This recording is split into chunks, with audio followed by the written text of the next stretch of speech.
Lamar Wilson and Leif Taylor are founders of Love Will LLC and the Cycle of Goodness Cooperative out of Lexington, Kentucky. Gentlemen, thanks for joining us today on Let's Talk Bitcoin. Hey, what's going on, Adam? Yeah, thanks for inviting us. Absolutely.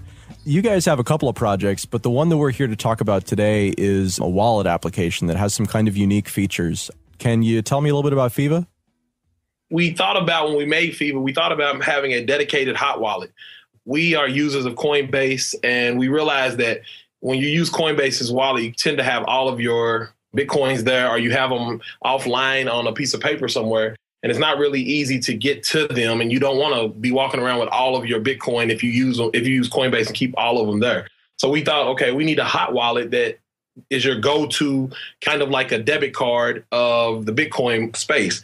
So we were trying to formulate this hot wallet that was really, really easy for my mom to use or my grandmother to use or whoever, and make it really easy for them to get into the game and be able to use something on a daily basis instead of like using your whole entire like Coinbase wallet for everything. What's different about a hot wallet from a not hot wallet? What are the other options if you're specifying this is a hot wallet? This is a hot wallet. So what we were envisioning is that you don't keep a lot of Bitcoin in there ever. We're going to make it to where you can quickly get your Bitcoin out of there and put it into cold storage. Just say you get paid on the street or something. Say you trade with someone on the street and you don't want to keep all of them in that wallet. We're trying to keep the risk down as far as holding a lot of Bitcoin in that wallet. So it becomes more of a transactional wallet than it does a storage wallet. So that's what we would consider a hot wallet. It's more for just everyday, all the time transactions, which is what most people use their phone wallets for. We are just coming out and saying this is your dedicated hot wallet. Yeah, think of it as checking as opposed to a savings account. This is kind of a solution you're creating for yourself and for people who who aren't as technically savvy maybe, who are using things like Coinbase, which is a fairly secure web solution that should be fairly resistant to any sort of tampering. I'm wondering, there are options out in desktop wallet clients. Do you guys use any of those, or do you find them to be useful at all? Yeah, I use the standard client, the Bitcoin QT client.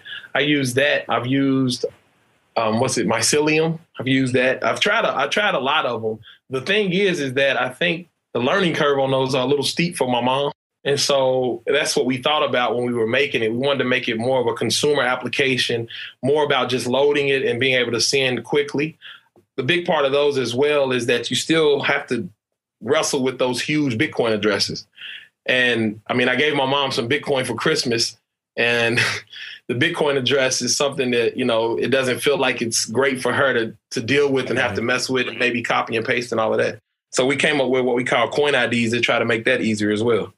So let's talk about coin IDs for a second, because this is an idea that we've, I think, seen before. It's kind of like a DNS system, dynamic name system for Bitcoin addresses, where instead of having to remember that long alphanumeric capitals count, string, instead you just have to remember something that's human readable, and on the back end that gets attached to your Bitcoin address. Is that what you're doing here? Yeah, that's correct. When we thought about it, we were thinking about early Hotmail, Gmail, those type of things that made Gmail wasn't that early, but Hotmail, Yahoo, those things that made it easier for people to use email.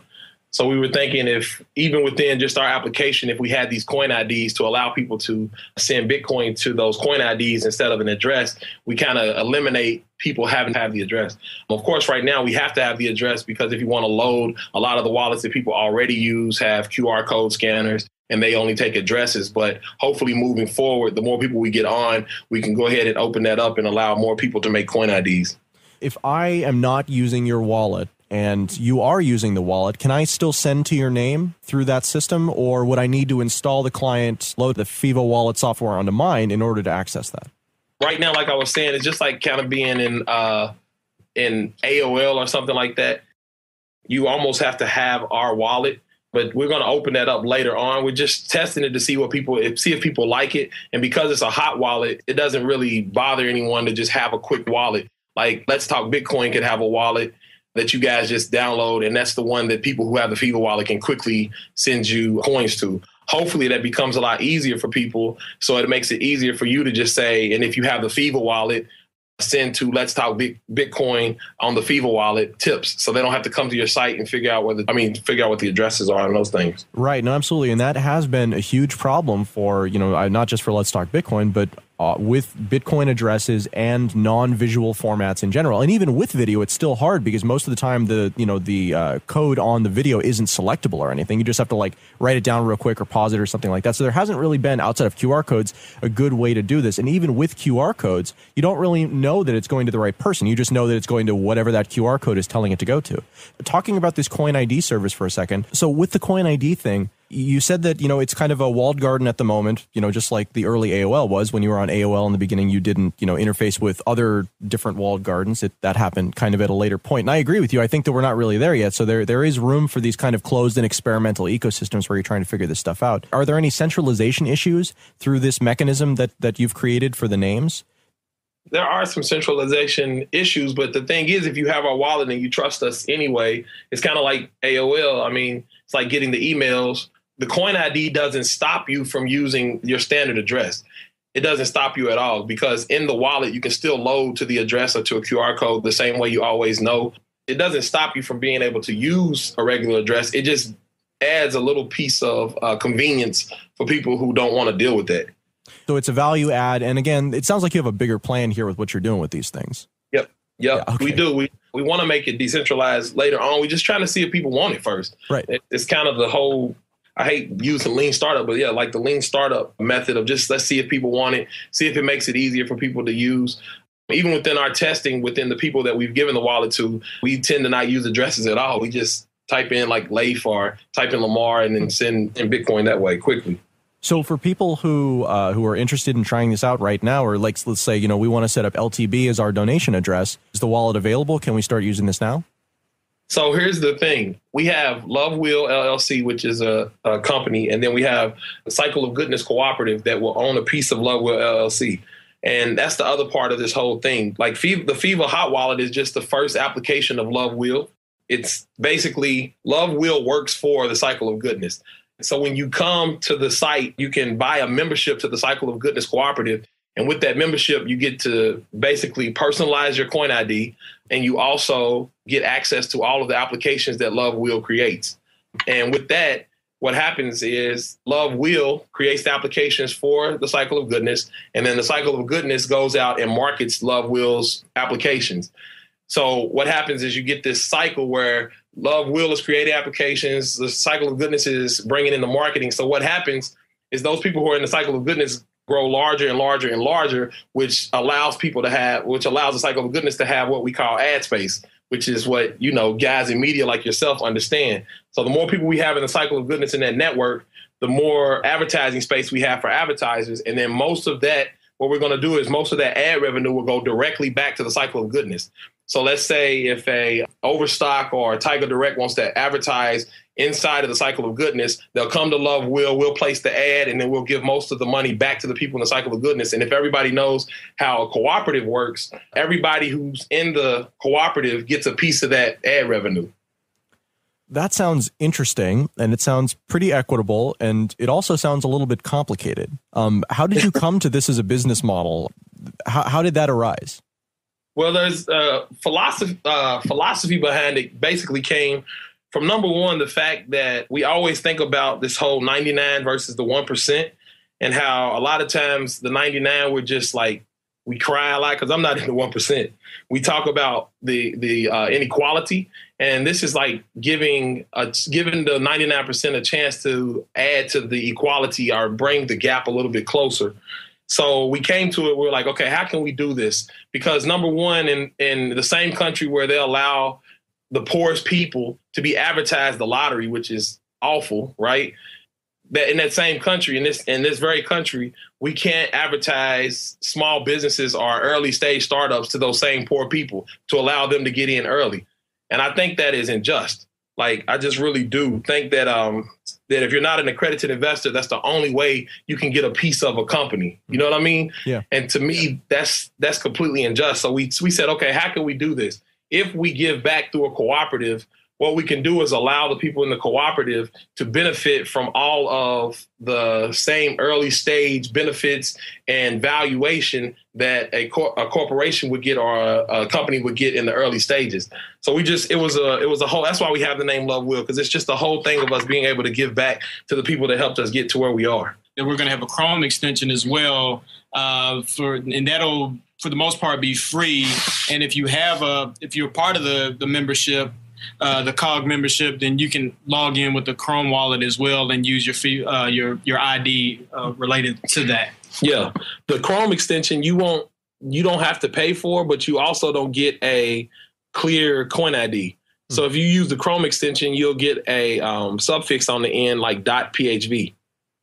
So it'll be like Adam.phv, and that'll be the Chrome extension. So you can go ahead and use it. I mean, our Chrome extension, it allows us to pay quickly. I don't know if you've seen the videos for that yet, but it allows you to pay quickly on sites like yours. Like if you wanted to leave tips on Coinbase and all of that, it finds the addresses on the page and fills the wallet. So it makes it real easy to roll around the internet. It's kind of like with CryptoKit as well.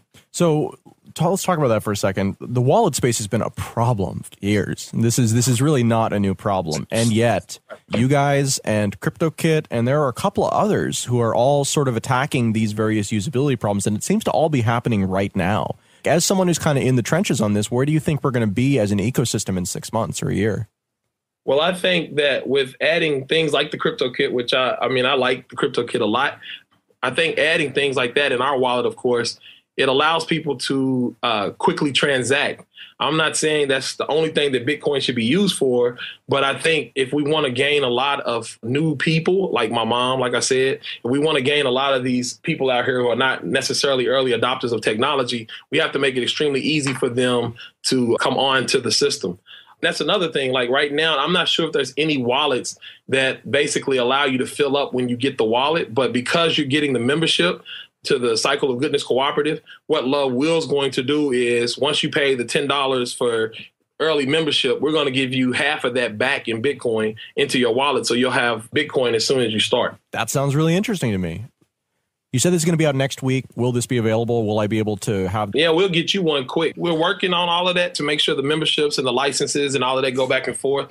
But once we get that, we'll send it to you first to make sure you can secure your coin ID. But it'll be, that's it. But other than that, I mean, we have everything going, and we were going to secure you all one anyway. I mean, you guys have been very, very good for me as far as my education of it. That's another thing. We educate, we go around the state talking to people about it. Yeah. And we're just going to build more and more apps for the Cycle of Goodness. Right now, what you can do is you can go to Pheeva.com and register, put your email in, and when we get the cooperative site up and running, we will send you an email so that you can join early and secure your coin ID. Also, the Chrome extension is out right now. If you go to the Chrome store, you can go there and find the Pheeva Wallet, Pheeva Hot Wallet Chrome extension, and use it immediately without having to buy a membership. It's free, but you don't get that wonderful custom coin ID. You'll have to add .phv onto the end of it, but you can get it right now. And that's PHEEVA.com, right? Yep, PHEEVA.com. It's Pheeva. I got a Pheeva and I can't let it go. What's his name? Christopher Walken. So it's Pheeva. Pheeva. Lamar Wilson and Leif Taylor, founders of Love Will LLC and Cycle of Goodness Cooperative. Thanks very much for your time. Man, thank you very much, Adam.